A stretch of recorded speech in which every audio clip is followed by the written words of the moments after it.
Բարի ձեզ հարգելի հայրենակիցներ, ուղիղ եթերում Նոյան Տապանն է Երևանից, հիշեցնեմ, որ ուղիղ եթերի ընթացքում կարող եք զանգարել ամերիկյան 818-967-521 և հայաստանյան 060 35 11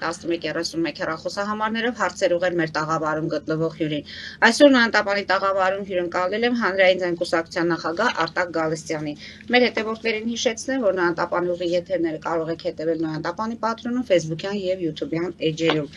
Բարի ձեզ, պարոն Գալստյան, շնորհակալ եմ Նոյատապանի հրավերն ընդունելու համար։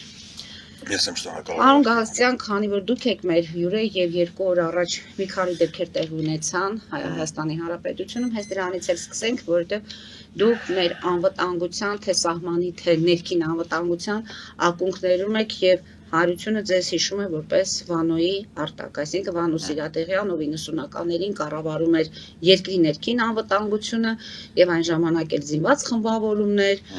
դաշտը մի փոքր, այսպես ասած, անկառավարելի էր եւ ինչ է ստացվում 2024 թվականի փետրվարի 17-ին Նիկոլ Փաշինյանը տելեգրաֆին հարցազրույցի ժամանակ հայտարարեց, որ Հայաստանի Հանրապետությունը իր անվտանգության տեսակետից ամբողջ աշխարհում երկրների ցանկում համարվում է 7-րդ ամենաանվտանգ երկիր, իսկ մայրաքաղաք Երևանը 15-րդը։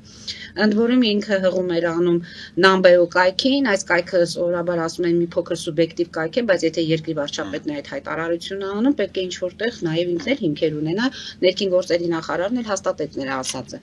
Հիմա հասկանանք 24 թվականից 26 թվականը բավականին 2 տարի ընդամենը եւ Երևանի փողոցներում կրակոցներ են լինում եւ այդ կրակոցները ոչ թե 2-3 հոգու միջև է,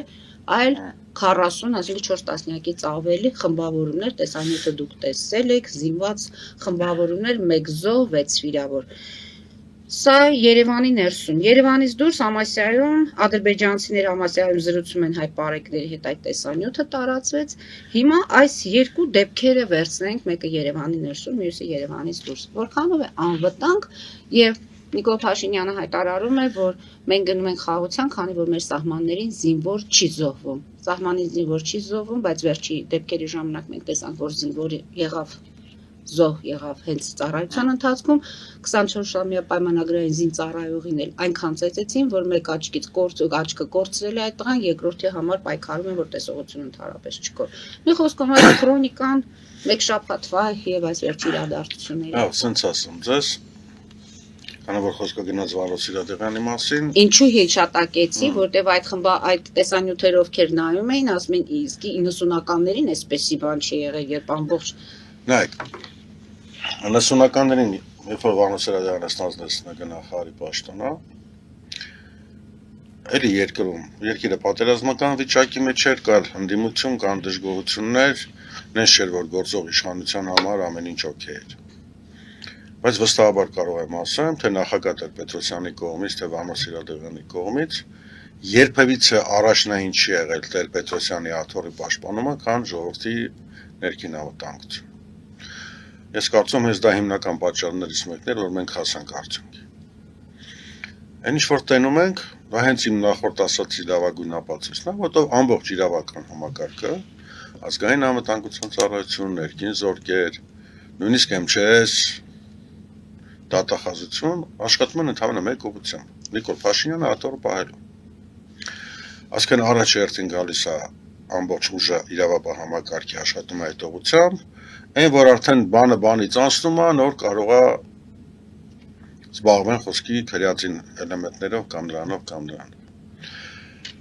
Սա առաջինն է, երկրորդը։ Այդ որ հայտարարում են, որ սա է համար այս ցուցանիշով են 7-րդ տեղը, այն ցուցանիշով են 15-րդ տեղը, ընդամենը 2 թիվ բերեմ 2022 թվականից ինչ Աննա Վարդապետյանը դարել է գլխավոր դատախազ մինչև 25 թիվը քրեական դատարան մեղադրանքով ուղարկվել է 38800 գործ։ Հաշվի առնելով, որ այսինքն ռեալ գործեր են, թե կասկածում եք այդ գործերի։ Այդ եմ ասում էլի։ Հաշվի առնելով, որ ոչ բոլոր գործերում են, որ մենակ մի մեղադրել է, այլ կան նաև խմբեր, մանավանդ այդ գլխավոր դատախազի սիրելի հոդվածը դա հանցավոր կազմակերպությունն է, որ իր մեջ պարունակում է 3 եւ ավել։ Խոսքը գնում մոտավորապես 152,000 մարդու մասին, որ այս պահին մեղադրյալի աթոռ են։ Որպես թվերը ավելի ճիշտ կարողանանք պատկերացնել, մեր ատելի այսպես ասած ճակերտավոր նախկին իշխանությունների ժամանակ տարվա կտրվածքով գործ էր գնում դատարան 2-ից 2.5 հազար։ Հիմա պահպանենք Աննա Վարդապետյանի եւ Նիկոլ Փաշինյանի անմեղության կանխավարկածը եւ համարենք, որ բոլոր գործերը քիչ թե շատ օբյեկտիվ են, հիմնավոր կասկածը առկա է եւ մարդիկ ճիշտ են գնացել դատարան։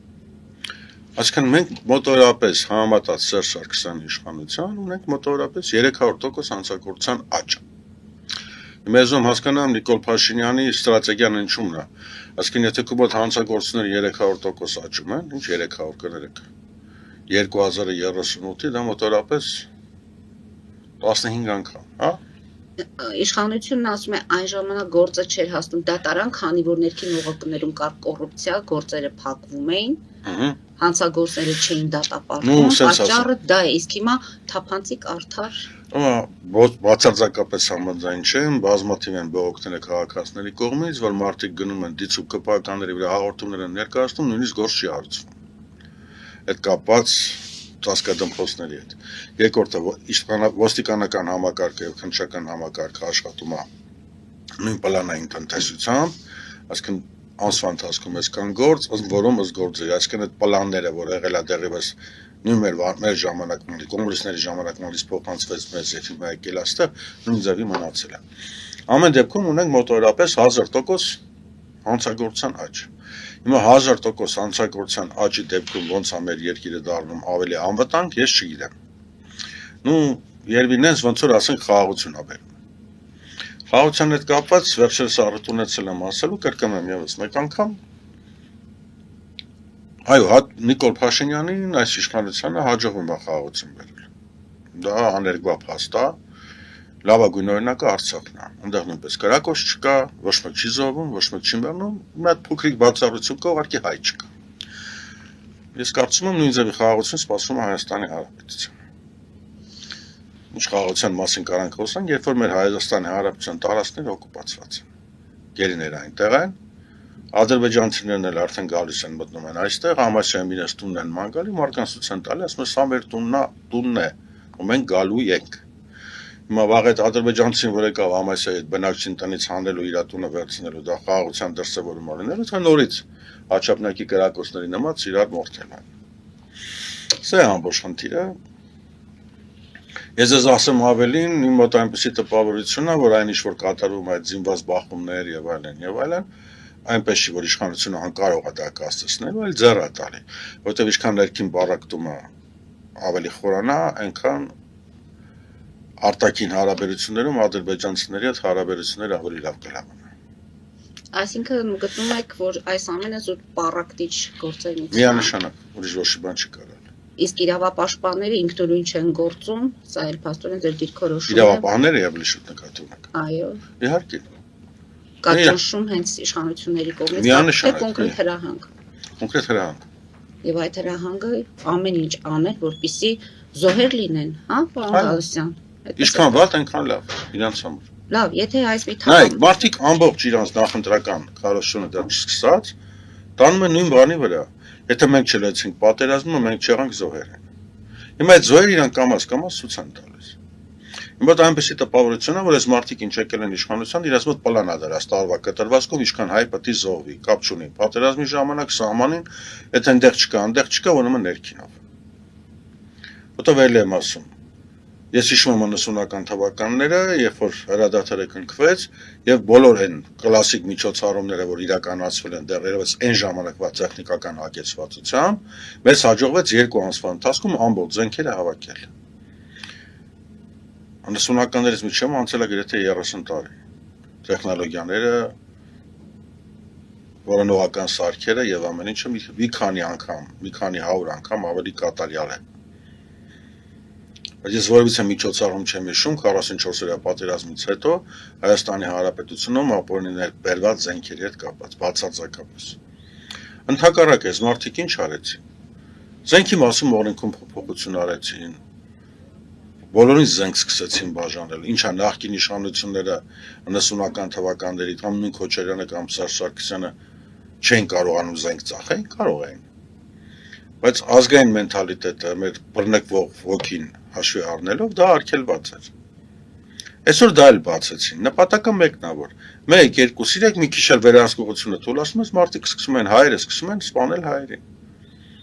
Հենց որ այսօրվա իշխանությունները իրենց պլանը հոյակապ կատարում են։ Իսկ ադրբեջանցիները հասնում են Ամասիա, որտեղ վատ են աշխատում պետական եւ սահմանային վերահսկողության մարմինները։ Բացարձակապես իրանք այս վստահ են մտել են օրինական, վստահ են, որ պարեկտերին ցուցում է տված եղել, որ եթե իրոք դրանք ադրբեջանցիներ են, որովհետև սոտ ամեն դեպքում ես անմեղության կանխավարկած argument եմ, պարեկտերին դեպ ցուցում է տված եղել, որ անվտանգությունն ապահովեն։ Իսկ ամենավերևի մակարդակով։ Պարոն Գալստյան, խոսում ենք ընդհանրապես այս աջափնյակ այս միջադեպի հետ կապված, եթե խոսում ենք ներկայացնում ենք, ապա աջափնյակից բացի անչափահասների մեջ էլ կա այդ ներքին այդ էմոցիոնալ։ Ազգը բարակված է, նայեք, ոչ միայն անչափահասների։ Տեսեք, դուք ասում եք ինչքան մարդ զոհվի, այսինքն դա կապ չունի, դրանք զոհերը կլինեն Բացարձակապես։ հրաձգության, ավտովթարի, թե դպրոցական Այդպես աչափնյակի ֆոնի վրա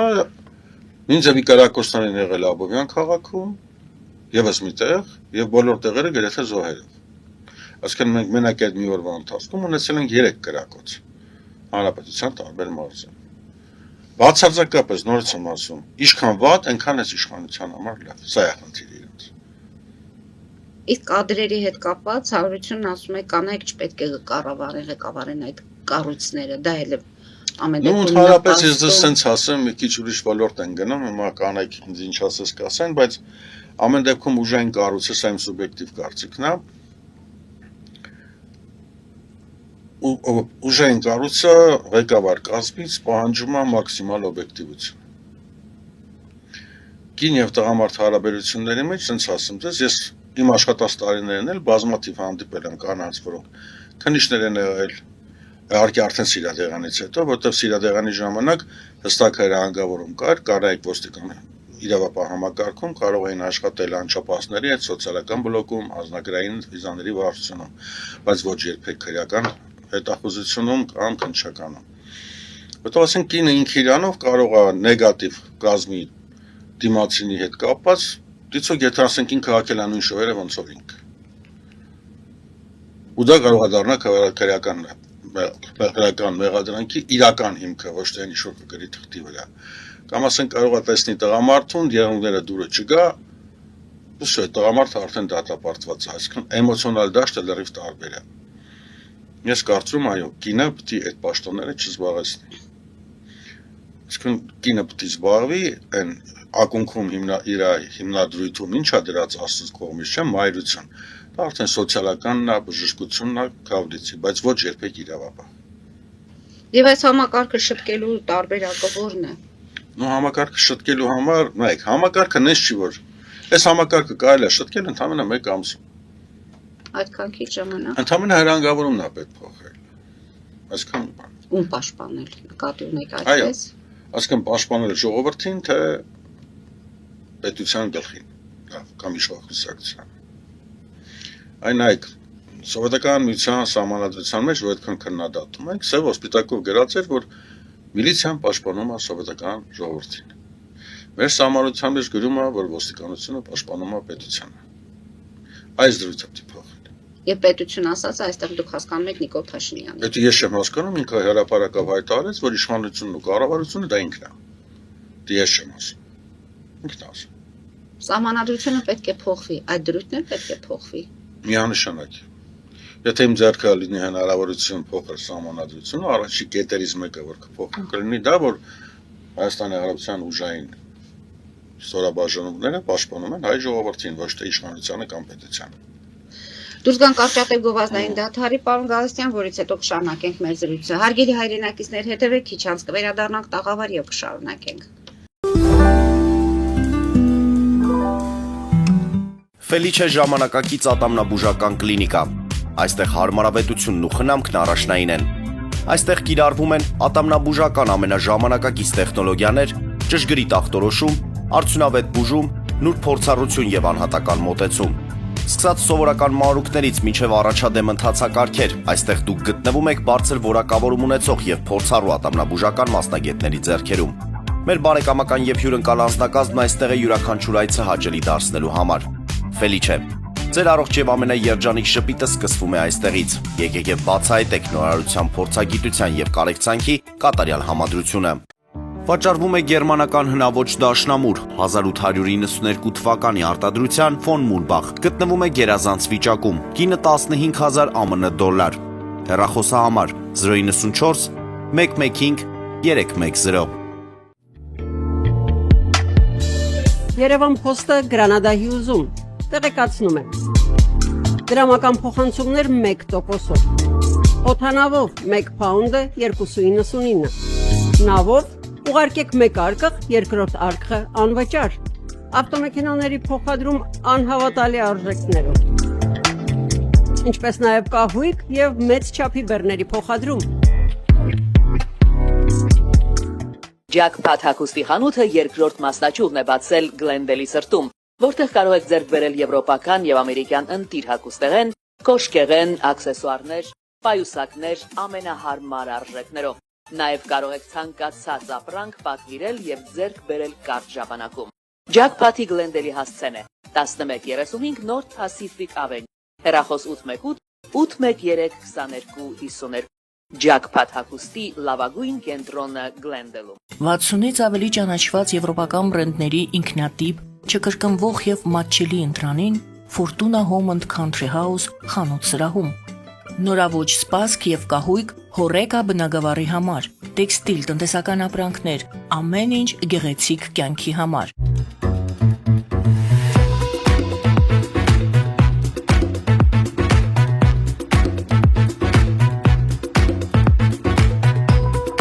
Արարատ ռեստորան, ընտանեկան եւ ընկերական ժամանցի լավագույն հասցե, սիրված արտիստներ, հյուրընկալ մթնոլորտ, հարուստ ճաշացան, անմահական խորտիկներ։ Արարատ ռեստորան, հասցեն անփոփոխ, սիրով սպասում ենք ձեզ։ Լավագույն պաղպաղակ, բնական, համեղ եւ մատչելի գներով պաղպաղակը կարող եք ձեռք բերել բոլոր հայկական խանութներում։ Պահանջեք հայկական պաղպաղակ, Թամարա պաղպաղակ։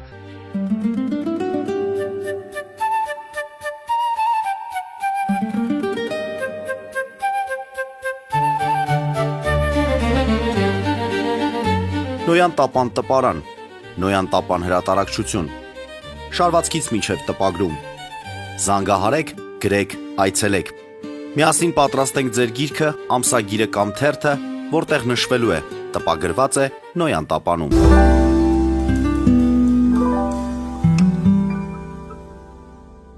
Հարգելի հայրենակիցներ, Նոյան տապանը կրկին եթերում է եւ հիշեցնեմ, որ իմ հյուրն է հանրային ձեռնարկության նախագահ Արտակ Գահասյանը։ Պարոն Գահասյան, քանի որ 90-ականներով սկսեցինք մեր հաղորդումը, փաստորեն համացանցում մարդիկ կային, որ գրում էին 90-ականներին ավելի լավ էր։ Երանի են տալիս այդ օրերին։ Ինչպես էր աշխատում համակարգը, որ մարդիկ այսօր ամեն դեպքում հիշում են եւ ասում են 90-ականներին ավելի վատ էր իրավիճակ, ավելի զինված խմբավորումներ կային, կարգ ու կանոն ամեն դեպքում այնպես չէր։ Ասացիք խնդիրը նա է, որ դուք հակված եք եղել պետությունը պաշտպանելու եւ ժողովրդին պաշտպանելու եւ ոչ թե պետություն ասելով հիմնական նկատի ունեք իշխանությանը։ Նման հրանգավորում երբևիցե չենք ունեցել, ասեմ ավելին օբյեկտիվ լինենք, նաեւ Տեր-Պետրոսյանի կողմից նման խնդիր դրված չէ մեր առաջ։ Բայց կար նաեւ կարծիք, որ դաժան է վերաբերմունքը։ Վանո Սիրադեղյանի ստեղծած համակարգի եւ ձեռագիրը բավական դաժան է։ Վանո Սիրադեղյանի ամենաանընդունելի հանցագործությունները դա ապոնի զենքներ առաջերտին, նույնիսկ որովիցե անցը գնացել է, ասենք նույնիսկ մտերիմիտ համար չէր կարա միջնորդեր, կարողանալ թե դու ինչ հարաբերությունների մեջ էր, եթե զենքով վեկարում են, միանգամից գնում էր, դե նարկոտիկը, որնաբարությունը, մեկ է սպանությունը, դրանք են թեմաներն էր, որ տաբու էր, ասկեմ պիտի գնար ամբողջովին օրենքով։ Ինչու՞մ էր կայանում հաջողությունը, որովհետև այն պատժի անխուսափելիության սկզբունքը ակնհայտ էր, ով ուզում էր լիներ։ Հիմա չեմ ուզում անուններ տալ, մարդիկ արդեն մահացած են, բավականին բարձրաստիճան պաշտոնյաների եղբայրներ, քույրեր, զավակներ գրել են այն ժամանակ քրեական պատասխանատվության եւ ինչն էր հետաքրքիրը, պաշտոնյաները նույնիսկ չէին էլ համարձակվում բարեխոսեին իրենց զավակների համար։ Սա է աշխատել։ Իսկ այսօրվա դրությամբ մենք գործ ունենք ընտրովի արդարադատության հետ եւ նորից եմ կրկնում Այսօր ամենամեծ հանցագործը Հայաստանի Հանրապետությունում գործող իշխանության եւ իրավապահ համակարգի համար դա այլախոհն է։ Ոչ թե նարկոմանն է,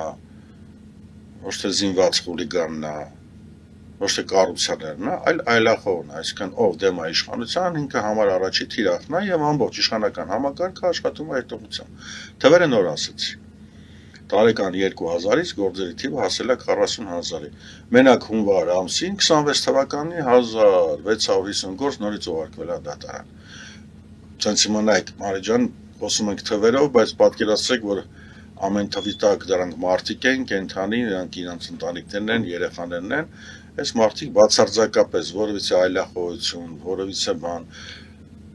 պլաններ կատարելու եւ նրանց գերազանցիկի սինդրոմով առաջ գնալով մոտորապես արդեն 250-ից 300,000 ընտանիք արդեն ապականված է։ Այսօր Հայաստանի Հանրապետությունում ամեն 2-ից 1-ը որևիցե քրեական գործով անցնում է։ Հիմնականում մեղադրյալի կասկածալի կարգավիճակով։ Ասենք մոտորապես 250,000 հատ բռասլետներից են բերել, արդեն չկա, բաժանված է։ Այսինքն Հայաստանի Հանրապետությունում 2-ից 1-ը հանցագործ է ըստ Նիկոլ Փաշինյանի իշխանության։ Մենք ունենք, որ դուք ասում եք դրանք օբյեկտիվ են, թե չէ, հիմա բնականաբար օբյեկտիվ չեն կարող լինել, որովհետև ես չեմ կարող ընդունել, որ հայ ժողովրդի 50%-ը պոտենցիալ հանցագործ է։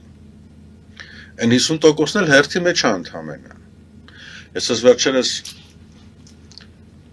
միտեղ առթունացել եմ ասելու, ինձ հարց տվեցին Հայաստանում քաղբանտարկյալ կա, ասել եմ ոչ, քաղբանտարկյալներ արդեն չկան, քանի որ մենք ասել ենք այնպիսի իրավիճակի, որ բանտարկված է բուն արդարադատությունը։ Իսկ երբ որ բանտարկում է արդարադատությունը, քաղբանտարկյալը դառնում ամբողջ հասարակությունը։ Այսօր այն ինչ որ կատարվում է այլախոհների հետ, նույնիսկ քաղաքացիական պայմանագիր կուսակցության կարգառուն ներկայացուցիչները, Ալեն Սիմոնյանի եղբոր կինը օրինակ, իրանք պաշտպանված չեն դրանից։ Այսինքն ցանկացածի վրա մի վայրկյանում մեկ հրահանգով կարող հարուցվի ամենածանր հանցագործություններով քրեական գործ։ Այսինքն այսօր Հայաստանի Հանրապետությունում քաղբանտարկյալ են բոլորը, ընդ որում նաև ԿՊԱ-ականները։ Բացի մեկ հոգուց։ Հիմա այդ ձեր ասած ոչ քաղբանտարկյալ լինելու հեռանկար չունեցող վարչապետը, այսպես ասած, վերադառնում է Միացյալ Նահանգներից, որտեղ մասնակցեց Թրամփի խաղաղության խորհրդի առաջին նիստին, քննարկվում է նաև այդ նիստի գնալը, այնտեղ Ալիևի հետ հանդիպում ունեցավ, Թրամփի հետ ունեցավ Նիկոլ Փաշինյանը որոշակի զրույց, եւ վերադառնալու ճանապարհին Նիկոլ Փաշինյանը հայտարարում է, վերադառնում է Հայաստանի կարոտած, վերադառնում է խաղաղության ավելի մեծ վստահությամբ։ Այդ որտեղից այդ մեծ վստահությունը Նիկոլ Փաշինյանին։ Դե կարծում եմ մեր խոսակցության սկզբից այդ վստահության հիմքերը կան, երբ որ արդեն օրը ցերեկով իրար մորթում է, ես նորից ասացի, իրանց պատկերացրած խաղաղությունը դա Արցախյան խաղաղությունն է։ Կրակոց չլինի, ամեն ինչ լինի խաղաղ, պրոստը տարածքում հայեր չլինեն։ Բնականաբար, եթե մի օրվա ընթացքում 3 հատ զինված բախում ալում, 10 հատ վիրավոր, 3 զոհով, 3 դեմ միասին, բնականաբար Արցախյան խաղաղության մոդելը իր մոտ կհամապնդվի, հայերը սկսել են ոչնչացնել իրանք իրանք։ Պարոն Գալստյան, ձեր ասածը հետևյալն է, եթե լիներ կրկին Արցախը, նորից կլիներ եւ բախումները եւ կլինեն սահմանային միջադեպերը, չկա Արցախը, այսինքն դրան է տանում ձեր եզրույթը։ Ես ասում եմ ոչ թե չկա Արցախը, այլ ասում Արցախում խաղաղությունը, որտեղ այնտեղ հայ չկա։ Մեր սահմաններին էլ է խաղաղություն, որտեղ չկա Արցախը։ Ոչ, մեր սահմաններին էսպային խաղաղությունն է, որովհետև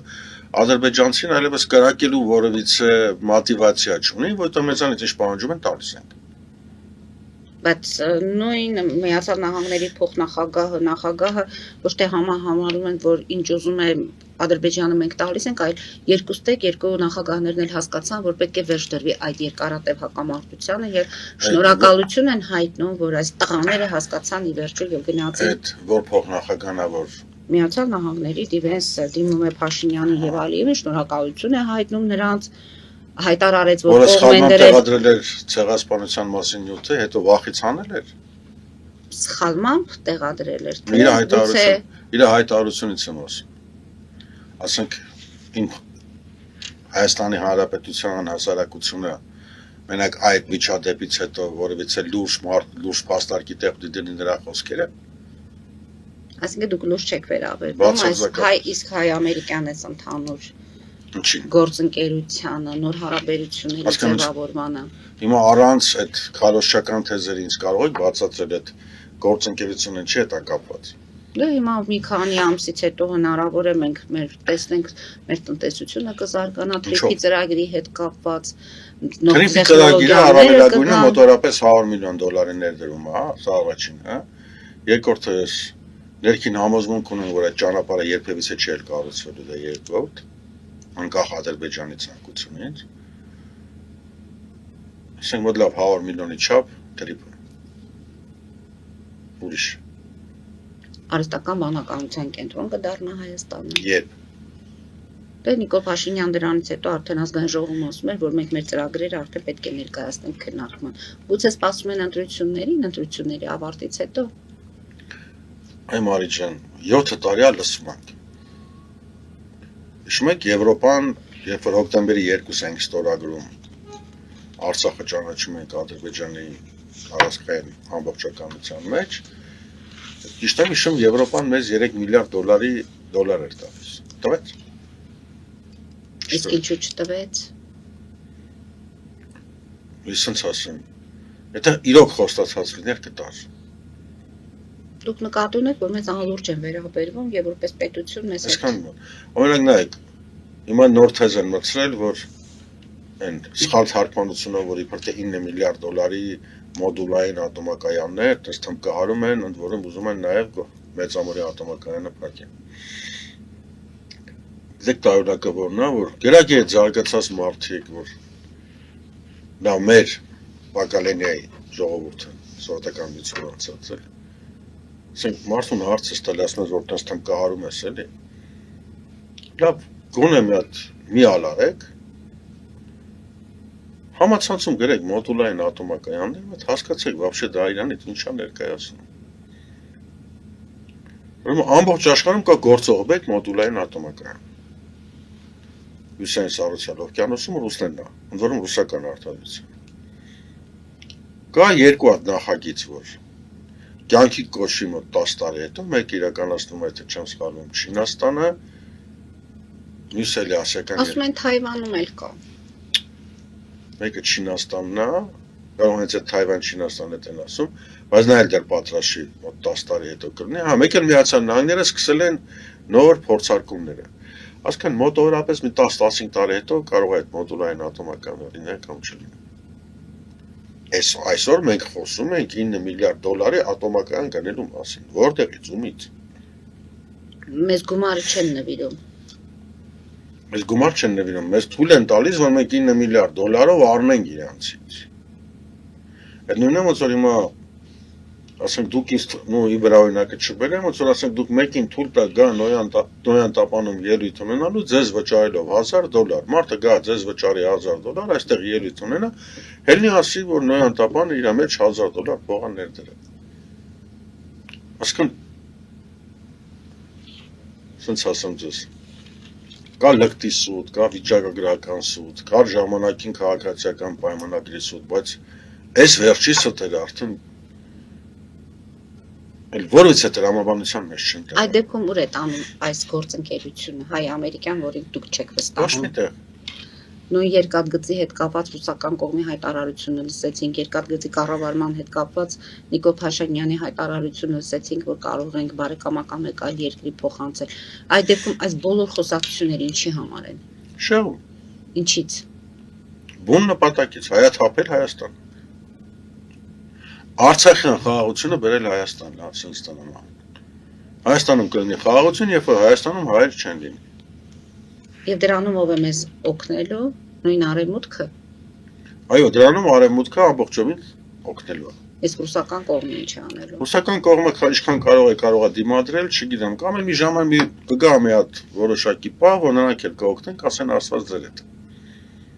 Ստացում եք, որ ամեն ինչ ազնիվ է արվում մեր հանդեպ, սա խաղ չի, պարոն Գալստյան։ Ում կողմից ռուսների։ Ռուսական կողմից։ Ահա նայեք, Ռուսաստանի Դաշնությունը 4 տարի է գտնվում է շատ ծանր պատերազմի մեջ։ Ասենք, չեմ կարծում այդքան ժամանակ ունեն մի հատ էլ մեր հետ խաղալու։ Փաստը կարամ ասեմ հետևյալը, որ բոլոր այն պետությունները, ում հետ որ այսինքն նմանատիպ ռազմավարական համագործակցություններ են կնքել եւ ներդրումներ են արել Միացյալ Նահանգները, բռնած Լիբիայից մինչեւ Իրաք, գումարած Սիրիան եւ Աֆղանստանը շատ տխուր հետևանքներ են ունեցել։ Իրանի շուրջել են զարգացումները Նույնն շատ Իրանի մտահոգ։ Ամերիկան խնդիր ունի Իրանի հետ կապված, Իսրայելի հետ միասին, Ադրբեջանը մտած այդ կոալիցիայի մեջ,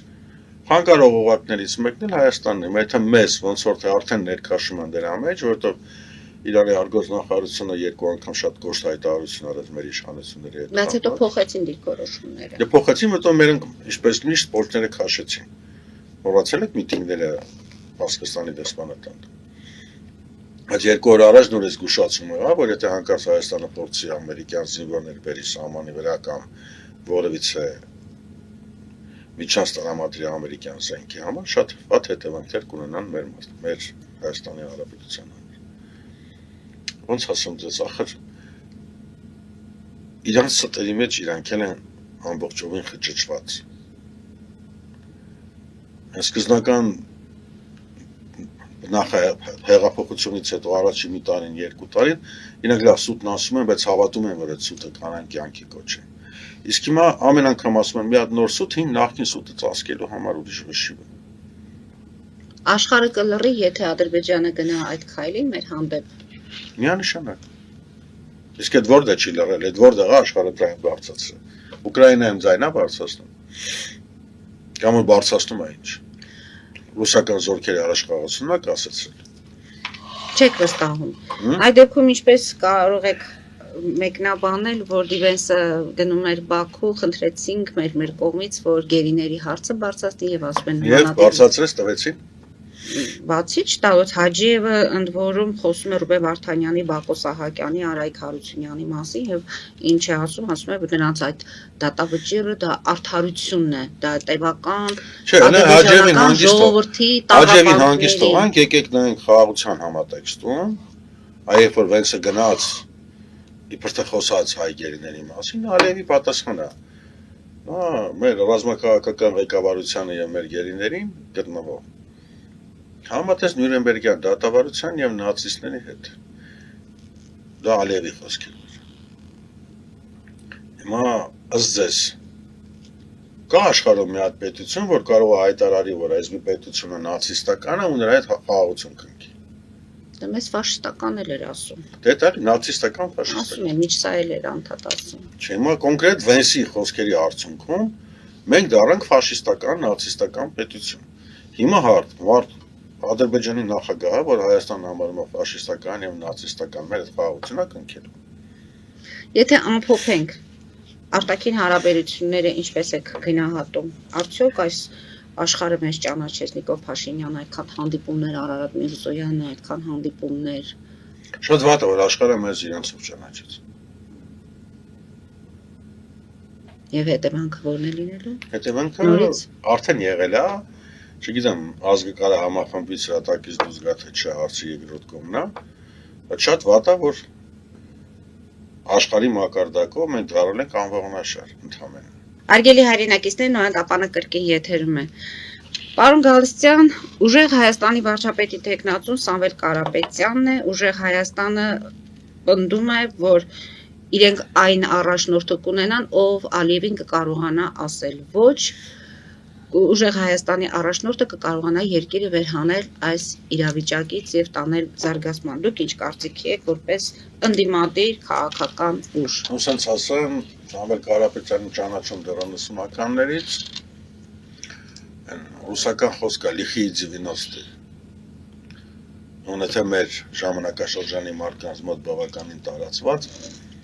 ինքը այդ ժամանակաշրջանը անցած, 0-ից սկսած դառել է միլիարդատեր։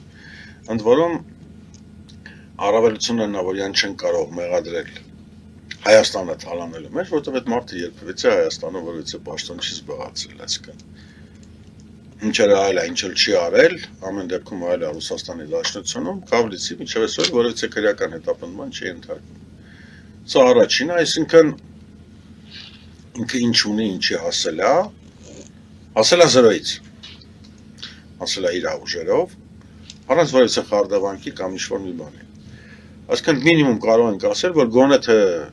մարդ, որ այս կյանքում ունի 4.2 միլիարդ դոլարի կապիտալ, օֆիցիալ գրանցված, գոնե կարող ենք ասել, որ ունի բիզնես կառավարչական հմտություններ։ Սա առաջին։ Երկրորդ։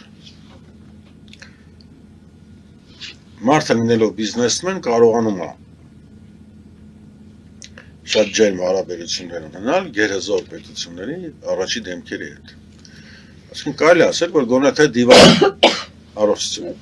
թե դիվանագիտության մեջ նույնպես հաջողված։ Երրորդը վստահ եմ, որ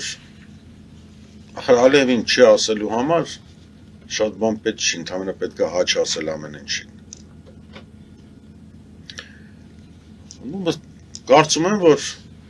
այն ինչ որ ունենք դրա համար այո, Սամվել Կարապետյանը կլինի քայլ առաջ։ Իսկ այդ դեպքում նախորդ նախագահների քաղաքական դաշտում մնալը ինչի մասին է խոսում։ Նայեք, Ընդ որում իրենք էլ են հայտարարում, որ միայնակ ոչ մի ուժ չի կարողանալու Նիկոլ Փաշինյանին հեռացնել իշխանությունից։ Պետք է միավորվեն։ Այդ ամբողջ խնդիրը որն է, Քավլեցի Ռոբերտ Քոչարյանը, Սարգսյանը, Հանրապետական կուսակցությունը կամ Գագիկ Ծառուկյան։ Գագիկ Ծառուկյանի հետ մեր հարաբերությունները բավականին ջերմ են, մի քիչ ինչ էլ ասեմ իր մասին սուբյեկտիվ է, որտեղ են գերականությունի համար ավելի վերալնելու, բայց նաև կանադառնամ Գագիկ Ծառուկյան։ Մենակ ոչ ոք չի կարող ասել Ռոբերտ Քոչարյանին կամ Սերժ Սարգսյանին ինչու եք դուք առաջադրվում։ Բայց փաստը մեկն է, իրանց առաջադրումով տալիս են օրակարգ իշխանությանը, խոսույթ։ Մի անգամ, որի մենք ականատես ենք եղել 21 թվականին։ Բայց այստեղ էլ Սամվել Կարապետյանը կարող է մի քայլ անել եւ այդ հարցը նույնպես փակվի, այսինքն ինչա պետք անել, պետք է Ռոբերտ Քոչարյանի եւ Սերժ Սարգսյանի ոչ թե ազդեցությունը ընտրական գործընթացների վրա եւ խոսույթը քաղաքացիական պայմանագրի մաքսիմալ հնարավոր է նվազեցնել։ Նվազեցման համար ամենակարճ եւ ճիշտ ձևը կայանում հետեւն։ Հիմա եթե Սամվել Կարապետյանին հաջողում է Հայաստանի Հանրապետության գործող քաղաքական միավորների լավ գոնե 50-60%-ը միավորել իր շուրջ, որոնք հայտարարություններով հանդես կգան, ավտոմատ կերպով դառնալու այսինքն պատկերացրեք իրավիճակ, երբ որ ընտրություններին դիցուկ մասնակցում է քաղաքացիական պայմանագիրը նոր ուժը եւ Ռոբերտ Քոչարյանն ու Սերժ Սարգսյանը ավտոմատ կերպով այն ինչ որ ասում է տարիներ շարունակ, որ այս մի ուժը բերեց, այս մի ուժին, որ իրանք իրար հետ պասերով են խաղում, սա դառնալու արդեն ակնհայտ իրականություն եւ սրա կումուլատիվ էֆեկտը բավականին զրոյանալ է։ Այսինքն այսօր Սամվել Կարապետյանը միանշանակ է, ես կարծում եմ մենակ հիմարը կարող է դա չնկատի, որ գոնե թե ընդդիմության մեջ ֆավորիտը ինքն է, առաջի գնացող ուժը ինքն է։ Եվ եթե մարդիկ մտածում են, որ իրոք Նիկոլ Փաշինյանը վատն է եւ այս իշխանությունը պետք է հեռանա, այն որ իրանք հայտարարում են թուրքամետ են, ադրբեջանամետ են, էսի ծախեցին, իրանք ունեն մի խնդիր՝ միավորվել այս ուժի շուրջ։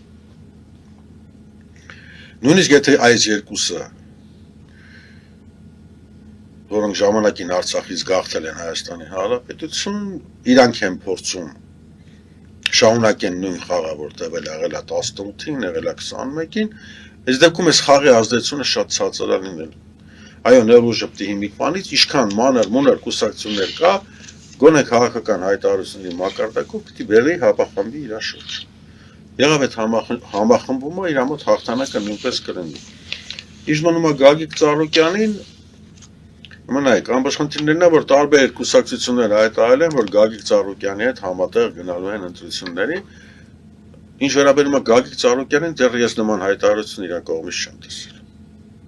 Դրա մասին հայտարարել է Մայր Հայաստանը, հայտարարել է Սուրեն Սուրենյանցը,